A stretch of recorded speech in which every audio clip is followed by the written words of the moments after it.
Assalamualaikum warahmatullahi wabarakatuh kawan-kawan semuanya. Perkenalkan kami dari kelompok 12 mata kuliah Sejarah dan Filsafat Matematika, dan judul materi kami yaitu Formalisme dan Intuisionisme. Yaitu dosen pengampu kami ada Bapak Prof. Dr. Sutarto Hadi, MSc MSI, Bapak Dr. Haji Karim, MSI, dan Bapak Muhammad Jainul Arifin, MPD. Nah, kami ada berkelompok 4 orang anggota. Yang pertama yaitu saya sendiri Muhammad Rifki Fadilah. Saya sendiri Nurizky Yana Muslim. Saya Anissa Ramadhani. Saya Sani Ananda. Kami izin memperkenalkan diri dan menyampaikan materi-materi yang akan kami sampaikan di video-video yang selanjutnya. Terima kasih semuanya. Filsafat, formalisme, dan intuisionisme. Formalisme. Formalisme menekankan bahwa matematika didasari oleh manipulasi simbol-simbol dengan aturan-aturan tertentu yang berlaku. Contohnya seperti jika ada kalimat A kali B sama dengan C, maka kalimat tersebut juga dapat dikatakan sebagai B kali A sama dengan C, atau juga sebagai B sama dengan C per A dengan syarat A tidak sama dengan 0. Sejarah lahirnya formalisme didasari oleh banyaknya pertanyaan-pertanyaan mengenai makna-makna simbol dalam matematika. Simbol-simbol seperti bilangan negatif, bilangan imajiner, dan lain sebagainya sering kali dianggap sebagai simbol-simbol yang kurang jelas maknanya dan banyak menimbulkan kebingungan. Namun, di balik itu memiliki banyak penerapan dalam bidang matematika dan sains. Formalisme terdiri dari dua pandangan pokok, yaitu formalisme permainan dan formalisme istilah. Formalisme istilah. Formalisme istilah mengemukakan bahwa matematika berkaitan dengan karakter-karakter linguistik seperti simbol angka dan bentuk-bentuk bahasa lainnya. Formalisme istilah pada awalnya diperkenalkan oleh Edward Heine dan Johannes Thomai pada awal abad ke-20. Heine mengatakan bahwa ia memberikan nama-nama pada bilangan dengan tanda-tanda nyata agar eksistensi dari bilangan-bilangan tersebut tidak lagi dipertanyakan. Kemudian Thomai juga menyatakan bahwa sudut pandang formal ini dapat menghindarkan kita dari kesukaran-kesukaran metafisik. Namun, Gottlob Frege mengkritis keras pandangan ini dengan contoh persamaan 5 tambah 7 sama dengan 6 tambah 6. Karena menurutnya, persamaan tersebut tidak dapat berarti bahwa 5 tambah 7 itu identik dengan 6 tambah 6. Karena tipe-tipe yang dimilikinya berbeda. Sehingga dengan itu, formalisme istilah tidak menganggap bahwa simbol-simbol tersebut mewakili bilangan-bilangan yang sama. Karena bagi formalisme, simbol-simbol ini tidaklah memiliki makna, hanya pada aturan manipulasi. Selain itu, dalam formalisme istilah juga menganggap bahwa tanda sama dengan tidak dapat menginterpretasikan suatu identitas. Formalisme permainan ialah aliran formalisme yang menyatakan matematika pada permainan dapat karakter-karakter ataupun simbol dari permainan catur itu sendiri. Permainan ada pun beberapa para ahli yaitu Gottlob Frege, ia mengembangkan bahwa sistem logika untuk menuliskan pernyataan matematika itu secara jelas dan menarik kesimpulannya itu dengan benar. Lalu ada pun contoh dari formalisme permainan itu sendiri, yaitu 2 pangkat 10 sama dengan 1024, yang dimana 2, 10, dan 1024 itu merupakan dari aturan bidak permainan, yang dimana aturan perpangkatan itu sendirilah yang merupakan aturan permainan dari si bidaknya tersebut. Perkembangan dalam formalisme. Deduktivisme. Yang pertama ada deduktivisme. Deduktivisme itu sendiri mirip dengan formalisme permainan karena dia menekankan suatu logika tanpa memperhatikan dari objek matematika tersebut. Kemudian, adapun para ahli menyebutkan bahwa Gottlob Frege itu sendiri memperkenalkan deduktif ketat yang memiliki kesamaan pada formalisme permainan. Finitisme yang dikemukakan oleh 3 para ahli. Yang pertama adalah Georg Cantor yang menyatakan bahwa pada perkembangan pusat yang muncul karena keresahan tentang krisis fondasial, matematika yang seharusnya menjadi ilmu paling eksak dan paling pasti, namun dihadapkan pada tantangan dan keraguan. Kemudian yang kedua ada David Hilbert yang menyatakan bahwa analisis real dan kompleks itu sendiri sebagai struktur matematika paling estetik dan dibangun secara teliti. Yang ketiga ada Gottlob Frege yang menyatakan bahwa sistem finitisme yang dimana disebutkan sebagai struktur struktur matematika paling estetik dan dibangun secara teliti. Dan analisis matematika tersebutlah yang dinyatakan sebagai simfoni infinitas. Teorema ketidaklengkapan. Teorema ketidaklengkapan disampaikan oleh Kurt Gödel pada tahun 1931 dan 1934. Pada tahun 1931, Kurt Gödel menyampaikan terkait teorema pertamanya, yaitu terkait ada suatu pernyataan benar tetapi tidak dapat dibuktikan.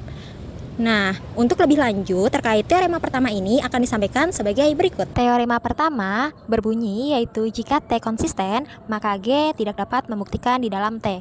Jika T bersifat omega konsisten, maka negasi G juga tidak dapat dibuktikan di dalam T.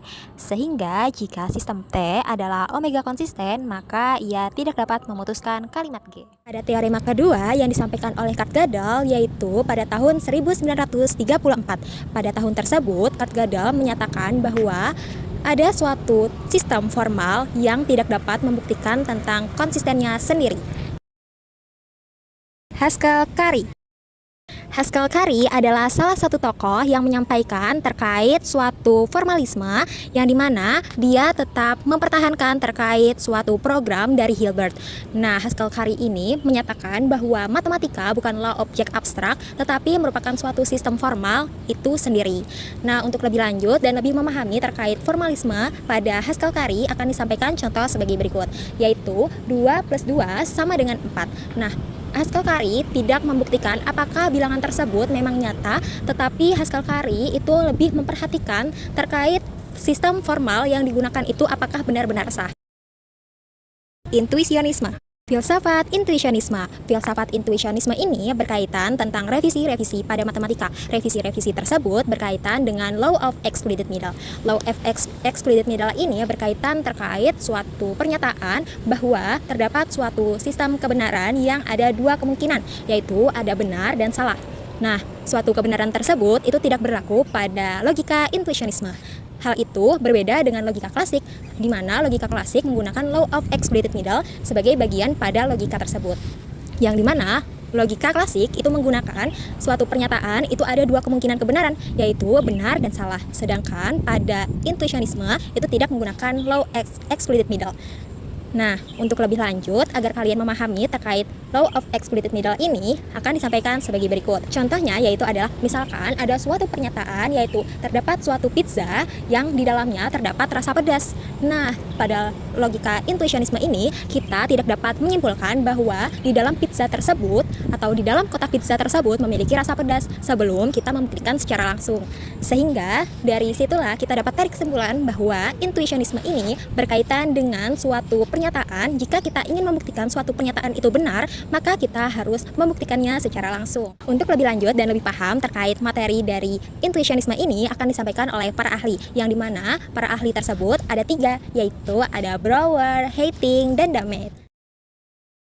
Brouwer itu berpandangan tentang matematika ini tergantung atau menyesuaikan dengan bagaimana manusia berpikir secara duniawi, bagaimana mereka memikirkan duniawi, dan disitulah korelasi tentang matematika klasik tersebut. Jadi si Brouwer ini menyampaikan tentang matematika ini tergantung bagaimana manusia memikirkan dunia, bagaimana mereka berpikir tentang dunia tersebut.